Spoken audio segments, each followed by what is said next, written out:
Ex-friends of a serial killer. What were they like? I wasn't friends with him, but he wanted to be friends with me. I moved to another town when I was 10. It was a neighborhood. My neighbors were friendly, so were people on the street. My next-door neighbors and the neighbors across the street, Bill. When I was 10, my house burned to the ground, and when I was crying out front with the firefighters and insurance workers, Bill approached me and talked with me. He was gentle, kind, an older man with gray silver hair and a beard to match. He told me he knew I was often alone at home because my mom works, and he told me I was allowed to come over at any time. He even mentioned having games to play and movies to watch. I told him thank you. As I grew older, I didn't pay much attention to Bill. I never went over, but every day I walked home, Bill was out doing something in this lawn or garage. He had a bike and often had younger gentlemen in their 40s who visited a lot. One night, Bill's packing up a huge U-Haul by 11 p.m. on a weekday. I was 13 then. A month or so passed. We found out from one of our neighbors that he might have done something bad. Neighbor finds Bill on America's Most Wanted. This woman is a stay-at-home mother who doesn't believe in the outside world, products and stuff, tons of free time. She said it looked exactly like him, so much so that the next time she saw him outside, she told him so. She casually went up to the man and told him she saw someone who looked exactly like him on America's Most Wanted.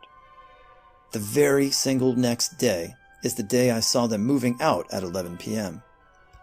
When I asked what the crimes were, she told me, looking sick, that he and his brother had been kidnapping young girls, raping them, and milling and throwing them out as they move separately or together to find another spot. They've been wanted for decades. Does a mass murder count? He was a jerk. His wife was my friend, and she started slowly telling me a few things about him. They came to our home for some gatherings we held, and he was simply off and very controlling of her social life. When several of us reached out to her, she happily accepted our help to get her out of the marriage and into safety. Soon after, he showed up at my door one day demanding money, which I did not give him. He left, angry.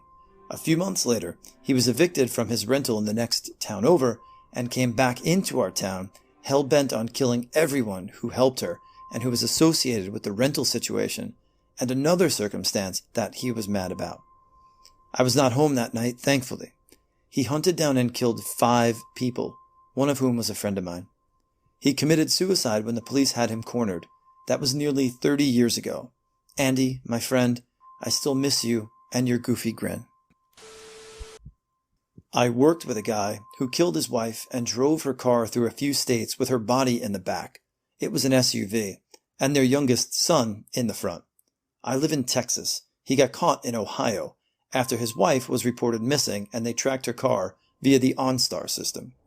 They found him at a woman's house he apparently met online. A fight ensued and he got arrested just before the police opened the trunk and found his wife. He and I were on a small team of 6 people training for the new job we just got hired at.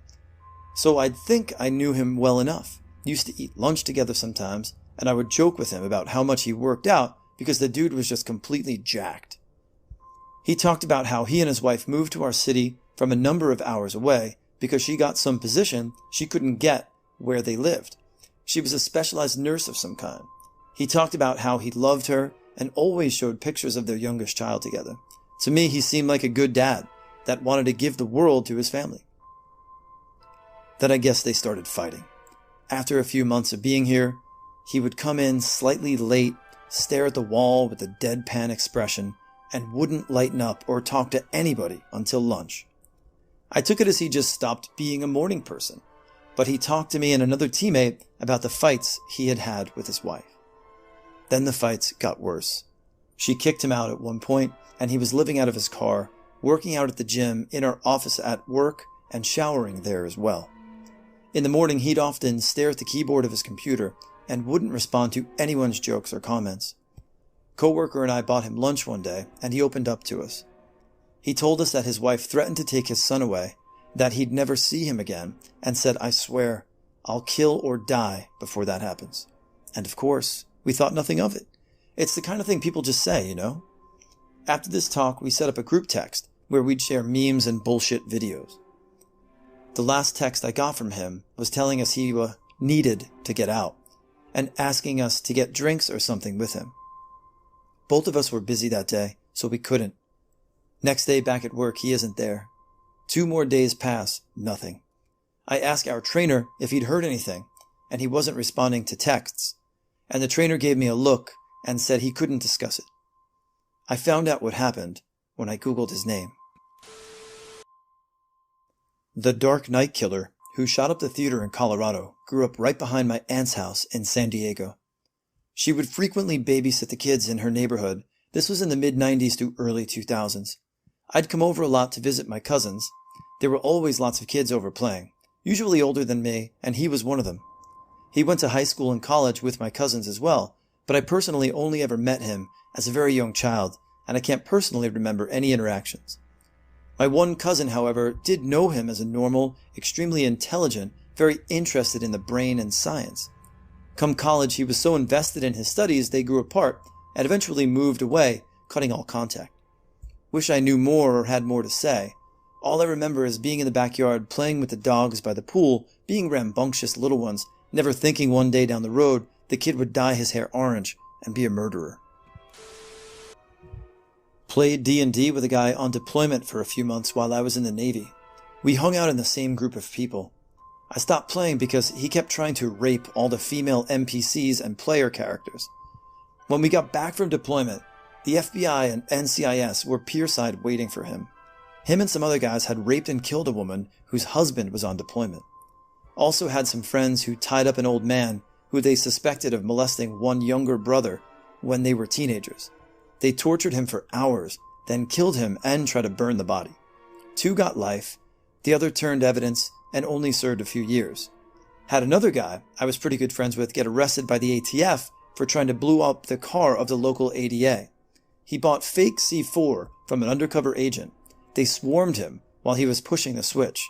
As I write this, I realize I've been close to some really messed up people. Maybe I'm the one who isn't right. Not a serial killer, but I went to school with the guy that murdered Chris Kyle, American Sniper, and Chad Littlefield. He was a pretty normal kid, kind of funny, had ADHD I believe, and was in some of the academic assistance programs if I can remember right. Class clown type for the most part. Don't remember him getting into a bunch of fights or anything. Nothing specific really stands out.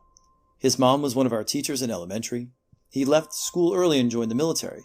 Did a couple of tours, including the Haitian disaster relief in the early 2010s. Apparently fishing bodies out of wreckage is what messed him up really bad. After that, he had horrible PTSD and developed some bad mental health issues. Chris and Chad were doing a range therapy business for veterans. Eddie snapped and murdered him for his truck, big modified diesel, and took off. Horrible story and outcome from someone who was once pretty normal. I knew him from 3rd grade or so until senior year. Not great friends or anything, but he seemed like a decent guy. We'd been out of school for about 10 years or so when it happened, so a lot had changed over the time, I'm sure. He wasn't a serial killer, but a killer nonetheless. I grew up around him and his family. They were poor, but were usually able to make ends meet. He was known to have previous drug addictions, and was overall a very weird guy. He was the type of guy that sent alarms off in your head when you were around him. I always tried to avoid him. He and his wife had had 2 kids together, but they always had a very rocky marriage. She left him numerous times, but they always got back together. She ended up moving out of state to take care of an ill family member and left him. He showed up at their door, insisting on talking to her, and she eventually let him in. They got into a very heated argument, and he turned the gun on her and shot her right in front of their 2 young kids. He tried to turn it on himself, but I believe the oldest wrestled it from him and held it until the cops showed up. It was an incredibly sad and sickening story. No one could believe he would do such a thing. Not a serial killer, but allegedly a serial child molester. We were friends. He was always a little off compared to the other kids, but I thought we were really good friends for a while. This was when we were quite young. Thinking back though, sadly, I think he may have been abused himself in some way by his parents. I slept over one night, and it was the weirdest experience. His dad came into the room for some reason, and he made me hide in the closet and pretend not to be there. Nothing happened, but it was a big red flag. I'm projecting a lot off of that one weird experience, but that's what I remember. Other than that, he always lived in fear of his parents, but we really just thought they were strict. In high school, he seemed like your overcompensating jock type, but nothing crazy or weird. We were okay friends, but then drifted apart. Then, like a lot of years later, I was talking to my mom, and she informed me that, oh yeah, blank got caught molesting a bunch of kids. It was pretty fucked up, but sure enough, it was in the paper. She showed me the clipping. Yeah, she's weird. Anyways, I have no idea if he ended up going to prison or whatever, and didn't really want to know. It's just sad shit either way, and I hope it really wasn't true. Not a serial killer, but I went to high school and was very close to someone who a few years later got arrested for child sex trafficking. In school, he was the quiet, techie type. We would hang out at lunch and play Mario Kart or Pokemon. When I got my first apartment, junior year, all my friends, including him, would come over and play Smash Brothers and drink like there was no tomorrow. We had plenty of deep conversations, and I thought I knew him inside and out. I would even say he was one of my best friends.